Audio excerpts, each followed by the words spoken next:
Hey everyone, today I'm going to show you how to post on Pinterest.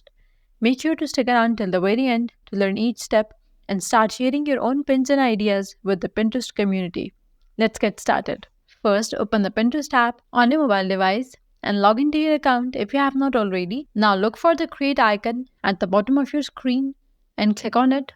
Now from the options that appear, click on pin and this will take you to your gallery. Now browse through your photos and choose the one that you would like to share.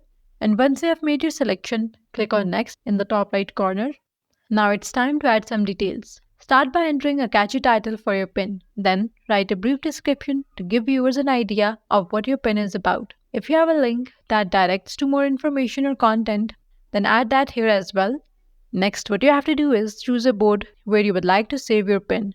This helps keep your pins organized.